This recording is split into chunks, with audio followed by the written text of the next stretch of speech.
E aí, galerinha? Estamos de volta, né? Estamos de volta com mais um bloco do Estatuto da Criança e do Adolescente. Bloco passado, vimos aí as chamadas medidas protetivas, a quem são cabíveis, novamente são cabíveis ao Estado, né? Aos poderes públicos, são cabíveis aos pais e ao próprio indivíduo, né? Quando ele pratica ou um ato infracional ou algo que prejudique o seu desenvolvimento. Aí eu dei um exemplo, bebidas, drogas, né? Aí depois eu disse a vocês, princípios. São muitos princípios e tem que decorar. Não tem jeito. Quando se fala em princípio, tem que decorar. São 12 princípios que você vai ter que decorar. Não tem jeito, não tem jeito. Então, velho, quer passar? Quer passar? Quero, Emanuel. Eu quero passar. Então, irmão, decora. Decora, beleza? Então, vamos lá. Próximo princípio, que é da responsabilidade parental. Emanuel, alienação parental. Não tem nada a ver com alienação parental aqui. Responsabilidade parental quer dizer responsabilidade dos pais, tá? Então, a intervenção deve ser efetuada de modo que os pais assumam os seus deveres para com a criança e o adolescente. Então, você tem a responsabilidade parental, então os pais têm que assumir os seus deveres. Porque tem pai, você sabe, tem pai que tem a criança, eita, que coisa bonitinha, não é? E joga para os avós. Vocês já ouviram aquela expressão, quem tem seu Mateus que balance? Pronto, é isso aí, esse princípio. Então, quem tem seu Mateus que balance? Então, o que vai acontecer? O próprio conselho tutelar, não é? Deve chamar esses pais e, ó, a responsabilidade é de vocês. Vocês que tiveram filho e tendo filho, vocês têm que ter responsabilidade com a criança. Entenderam aí? Beleza? Vamos lá. Inciso 10, próximo princípio, prevalência da família. Na promoção de direitos e na proteção da criança e do adolescente, deve ser dada prevalência às medidas que os mantenham ou reintegrem a sua família natural ou extensa. Ou, se isso não for possível, que promova a sua integração à família adotiva. Bora lá. A ideia é o quê? Sempre trazer a criança e o adolescente de volta ao convívio familiar. Não só vai tirar desse convívio com medida extrema, ó, não dá mais. Aí tira. Aí ele fala de dois tipos de família. Ele fala na chamada família natural e na família extensiva. O que é a família natural?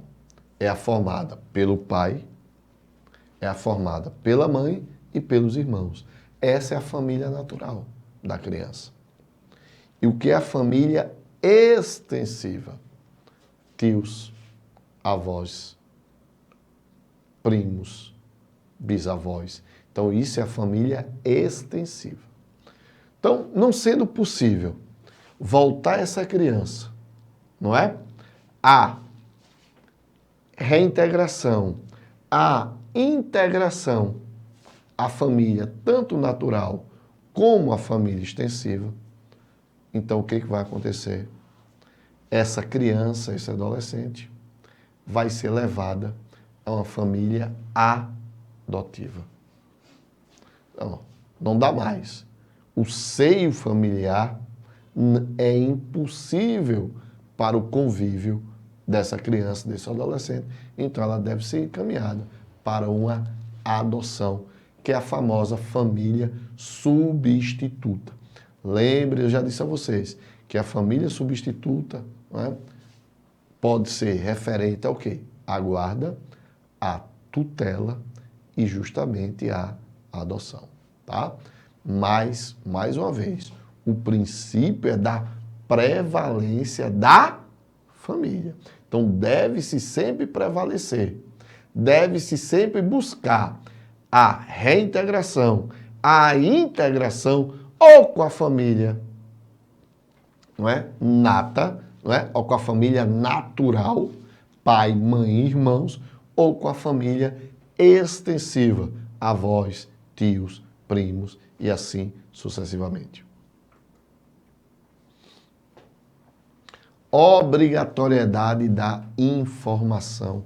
Outro princípio aí, não é? No inciso 11, ele diz o quê? A criança e o adolescente, respeitado seu estágio de desenvolvimento e capacidade de compreensão, seus pais ou responsáveis devem ser informados dos seus direitos, dos motivos que determinaram a intervenção e da forma como esta se processa. Então, sempre que for tomada qualquer medida protetiva, é direito da criança de ser informada, é direito do adolescente de ser informado, não é? Daquelas medidas protetivas, tá? Último inciso, que é oitiva obrigatória, né? E participação. Né? Vamos lá. O que é essa oitiva obrigatória e participação? A criança e o adolescente, em separado ou na companhia dos pais, de responsável de pessoa por si indicada, bem como seus pais ou responsáveis, têm direito a ser ouvidos e a participar nos atos e na definição da medida de promoção dos direitos e de proteção, sendo sua opinião devidamente considerada pela autoridade judiciária. Bem, preste atenção. Aqui é a mesma coisa, basicamente, do inciso 11, a obrigatoriedade da informação. No inciso 11, a criança ou adolescente, respeitado seu estágio e capacidade de compreensão, seus pais ou responsáveis devem ser informados dos seus direitos. Então, no primeiro caso, seja a criança, seja os pais, o juiz, por exemplo, vai informar dos direitos da criança, do adolescente, da criança, do adolescente, ou vai informar aos pais, não é? Os direitos que o seu filho, que é a criança e o adolescente possuem. No último princípio, que é o princípio da oitiva obrigatória, oitiva é ouvir, tá? Oitiva significa ouvir. Então, em certos casos, a justiça busca ouvir a criança e o adolescente. Isso é muito comum em casos de divórcio. Briga de pai e mãe para ficar com a guarda da criança. Vai depender muito da compreensão. Então, geralmente, o juiz, né, vai ver o nível de compreensão da criança. Obviamente, você tem uma criança mais ou menos a partir dos 11, 12 anos, né, você já tem um nível de compreensão dessa criança. Então, o juiz vai lá dizer, olha, você deseja ficar com quem? Com papai ou com mamãe? Então, isso é uma oitiva, não é? Então, o juiz, a depender da compreensão da criança e do adolescente, deve ouvir a criança e o adolescente. Principalmente, a criança tem essa questão da restrição, que você não vai perguntar a uma criança de 2 anos, de 3 anos, com quem ela quer ficar, né, pessoal? Então, é mais complicado. Mas, ao adolescente, isso é muito mais fácil. Porque não é que ele, não quer dizer que ele tem um discernimento já, mas ele tem um nível de compreensão que ele, nesse nível de compreensão, ele pode dizer, ó, eu quero isso, eu quero ficar com o papai, eu quero ficar com a mamãe. Então, isso é um exemplo desse princípio da oitiva obrigatória e participação. Beleza? Então, com isso, fechamos aí todos os princípios que são os princípios voltados as medidas protetivas. Agora, nós vamos trabalhar no artigo 101, não é? As medidas protetivas em si, tá certo? Então, aqui no artigo 100 e no artigo 98, nós vimos as medidas protetivas no artigo 98, como elas podem ser, não é?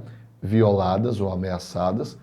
Então, as medidas protetivas, segundo o artigo 98, podem ser ameaçadas ou violadas por ação ou omissão da sociedade ou do Estado, por falta, omissão ou abuso dos pais ou responsável, em razão da conduta da própria criança ou do adolescente. Depois nós vimos no artigo 100 os princípios e agora nós vamos ao artigo 101, não é? Observar quais são as medidas protetivas que serão aplicadas tanto à criança como ao adolescente, tá? Então vamos lá. Então, segundo o artigo 101, verificada qualquer das hipóteses prevista no artigo 98, ou seja, essas daqui, relembrar de novo, por ação ou omissão da sociedade do Estado, por falta, omissão ou abuso dos pais, em razão da sua conduta, a autoridade competente poderá determinar, dentre outras, seguintes medidas. Quando se diz autoridade competente, obrigatoriamente não é o juiz não, tá? Pode ser o próprio conselho tutelar para fazer isso. Encaminhamento aos pais ou responsável mediante termo de responsabilidade. Orientação, apoio e acompanhamento temporários. Então, o cara vai lá, os pais vão lá, vão assistir palestras, não é? Vão ser orientados por um psicólogo. Então, tudo isso está dentro desse inciso segundo. Matrícula e frequência obrigatórias em estabelecimento oficial de ensino fundamental. Isso é importante, ó. A criança foi observado, o conselho tutelar observou que aquela criança, que aquele adolescente não está matriculado. Matricula, porque a educação ela é obrigatória, não só obrigatória, é um direito. Veja só, pessoal, a educação é um direito da criança e do adolescente. Vamos lá. Inclusão em programa comunitário oficial de auxílio à família, à criança e ao adolescente.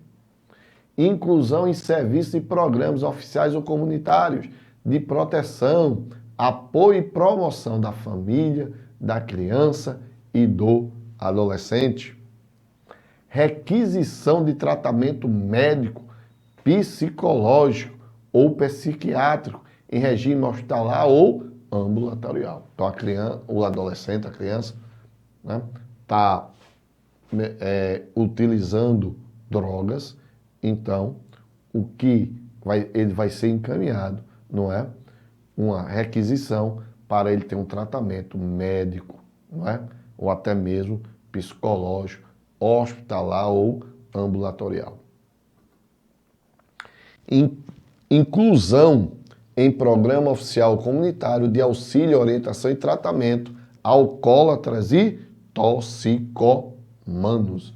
Então, além, veja, do tratamento médico, psicológico, ele terá, não é, um tratamento específico para aqueles alcoólatras e que utilizam tóxicos.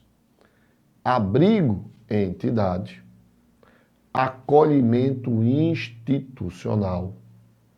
Aí vem o inciso 8º, que é a colocação em família substituta, que o termo está lá, tá? Ó, inciso 8º, colocação em família substituta.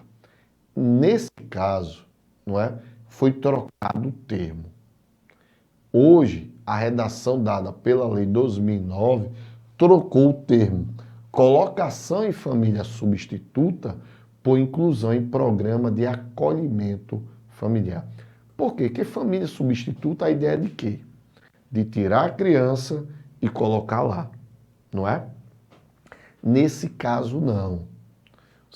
A criança ou adolescente vai para uma família e lá ela vai ser acolhida por essa família até, não é, que seus pais tenham condições novamente de provê-la de novo.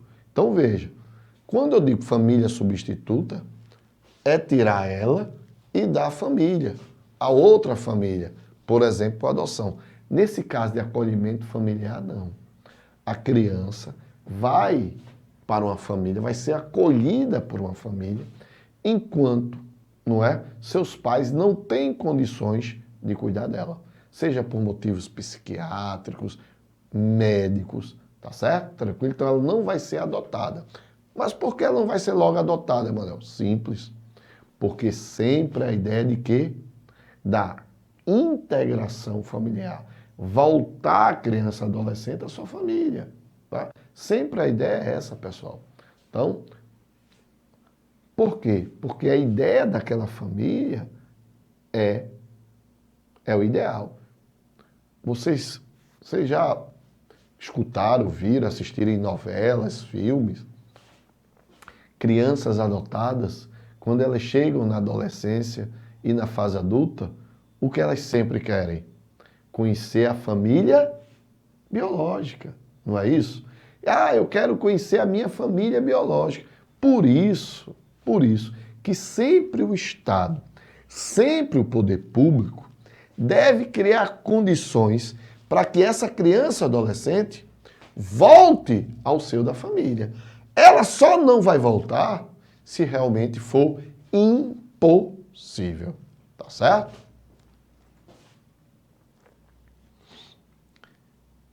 Colocação em família substituta. Aí é outra coisa. Veja que você teve, não é? A inclusão em programa de acolhimento familiar. Então, a primeira é inclusão em programa de acolhimento familiar. Não deu certo, ou seja, os pais não voltaram ao normal, essa criança não tem condições mais de voltar. Aí ela sai, ela não vai mais para o acolhimento. Ela vai para uma família substituta. Então a ideia, primeiro, é ir para a família de acolhimento. Não tem condições nem de ficar com a família natural, nem ir para a família, para o acolhimento familiar, porque os pais, ela sofria abuso sexual. Então não tem por que ir para um acolhimento familiar, porque se ela sofria abuso sexual, então, meu amigo, o ideal é o quê? Tirar ela dessa família e colocar em uma família substituta, porque no caso não tem mais condições dela voltar ao convívio familiar. Entenderam aí? Então veja, para a gente explicar, para a gente resumir e você não errar. Havendo desentendimentos contínuos entre o adolescente e os pais. Bota ela em uma família, não é um programa de acolhimento familiar. Aí os pais vão trabalhar, não é? Psicologicamente, pá. Beleza. O adolescente voltou para o seu familiar. Tranquilo. Foi descoberto que a criança ou adolescente sofria abuso sexual. Ela vai para programa de acolhimento familiar? Claro que não. Porque essa criança, esse adolescente, não pode mais voltar ao seu familiar. Ao que acontece? Vai para uma família substituta.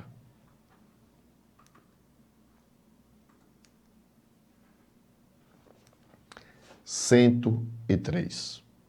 Aí agora a gente começa a trabalhar.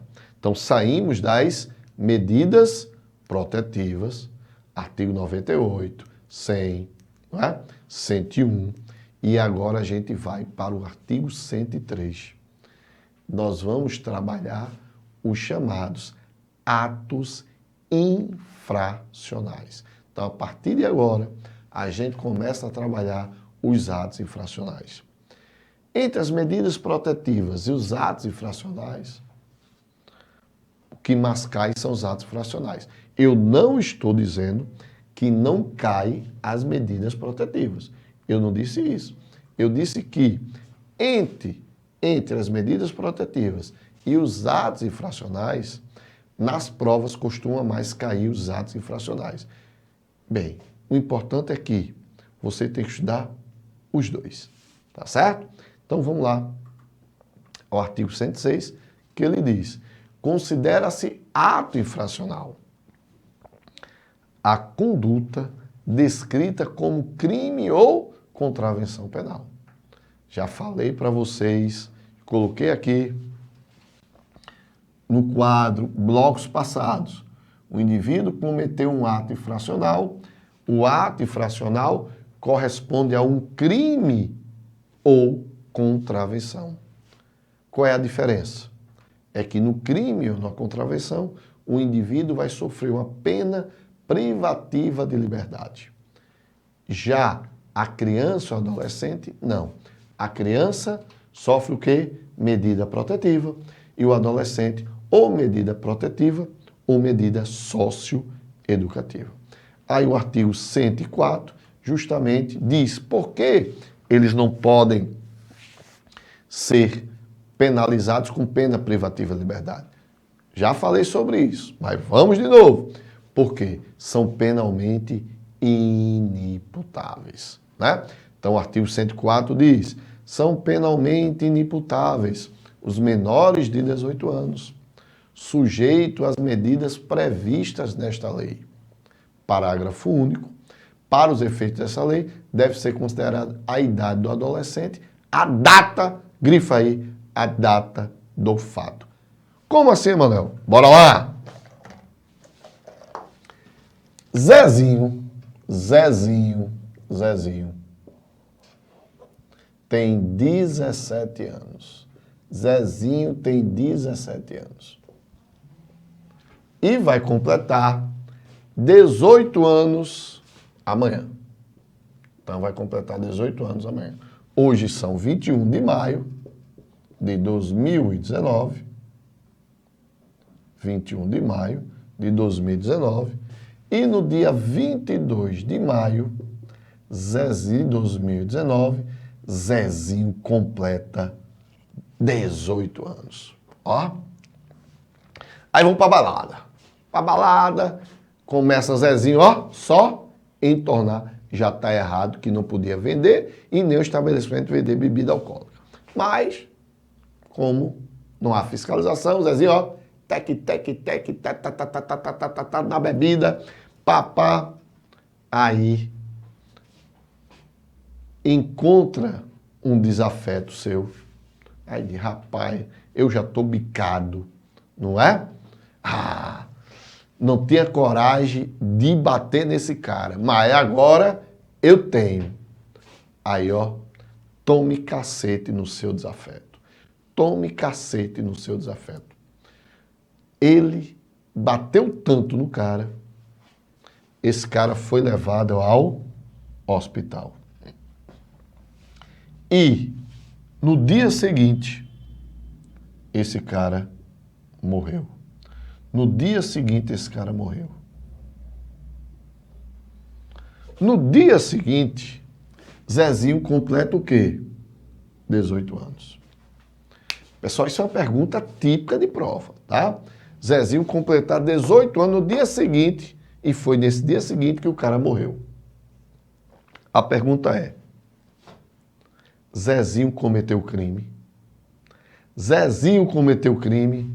Resposta, não. Por que não?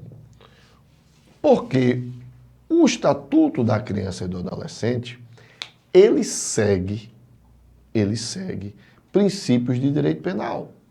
E no direito penal, ele diz que o tempo do crime está lá, se quiser ler, ó, já falei sobre isso, mas vou falar de novo. Artigo 4º do Código Penal, ele diz, está expresso lá, que o momento do crime é o momento da ação ou da omissão. Por isso que o dispositivo fala a data do fato, que é a data da ação da omissão.